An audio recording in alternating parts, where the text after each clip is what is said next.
नमस्कार दोस्तों, आप सभी का एक बार फिर से स्वागत है। वास्तु सागर चैनल में एक गांव में सरिता नाम की एक महिला रहती थी। वह माता रानी की बहुत बड़ी भक्त थी। उसकी एक बेटी भी थी जिसका नाम मधुर था। वह मां बेटी बहुत ही गरीब थे और बड़ी मुश्किल से अपना जीवन बिता रहे थे। सरिता सड़क पर झाड़ू लगाने का काम करती, जिससे उसका 2 वक्त के खाने का इंतजाम हो पाता था। सरिता पूरे नवरात्रि रखती और उद्यापन भी अपनी सामर्थ्य के हिसाब से कर देती थी। इस बार जब नवरात्रि आए तो मत ने अपनी मां से कहा, मां, मैं भी इस बार तुम्हारे साथ नवरात्रों का व्रत रखूंगी। यह सुनकर सरिता ने कहा, मधु, तुम अभी बहुत छोटी हो, तुम व्रत कैसे रख पाओगी? मधु बोली, मां, जिस तरह तुम व्रत रखती हो उस तरह मैं भी रक्त लूंगी। और दोनों मां बेटी माता के व्रत पूरे विधि विधान से रख रही थी।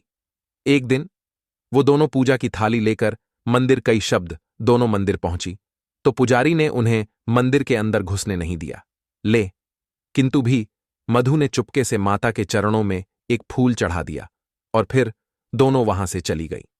अगले दिन जब पुजारी ने मंदिर के कपाट खोले तो उसने देखा कि माता रानी पर चढ़ाई गए सभी फूल सूख चुके थे, पर एक ही फूल पूरी तरह ताजा था। यह देखकर पुजारी हैरान रह गया कि ऐसा कैसे हो सकता है। तभी वहां सरिता और मधु फिर से मंदिर आंकड़े। पुजारी उन दोनों पर बहुत क्रोधित हुआ और सभी से कहने लगा कि ये दोनों नीच जाति हैं और इनके मंदिर में आ जाने से मंदिर अपवित्र हो जाएगा। लोगों ने यह सुनते ही सरिता को बहुत मारा। सरिता बेहोश हो गई। यह देखकर मधु बहुत जोर से रोने लगी। तब भी बहुत तेज आंधी के साथ एक आकाशवाणी हुई कि सरिता और मठो मेरे भक्त हैं और वह फूल इनका ही चढ़ाया हुआ है जो अभी तक ताजा है। इन दोनों ने सच्चे मन से मेरी भक्ति की है। सभी ने यह सुनकर सरिता और मधु से माफी मांगी। शॉप सारे नवरात्रि पूरी हुई तो सरिता ने अष्टमी पूजन किया और माता रानी का भोग बनाया और फिर उन्हें भोग लगाया।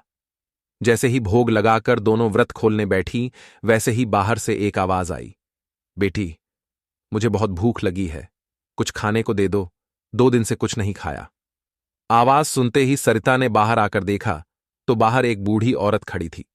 सरिता और मधु ने सारा खाना उस बूढ़ी औरत को दे दिया और वो दोनों थोड़ा बहुत भी था खाकर रह गई।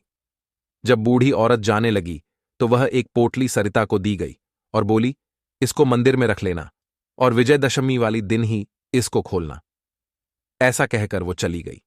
विजयदशमी वाले दिन पूजा करने के बाद सविता ने जब को पोटली खोली तो उसमें से हीरे जवाहरात निकले। सरिता समझ गई कि वह बूढ़ी औरत कोई और नहीं, स्वयं माता रानी थी। उन दोनों ने हाथ जोड़कर माता रानी के आगे सिर झुकाया और दोनों मां बेटी उस दिन से खुशी खुशी अपना जीवन बिताने लगी। उन दोनों के पास अब किसी प्रकार की कोई कमी नहीं थी। इस कहानी में जिस तरह मां दुर्गा ने सरिता और मत का भला किया, उसी तरह माथुर का सभी की मनोकामनाएं पूरी करें। दोस्तों, आपको हमारी वीडियो कैसी लगी कमेंट बॉक्स में जरूर बताएं।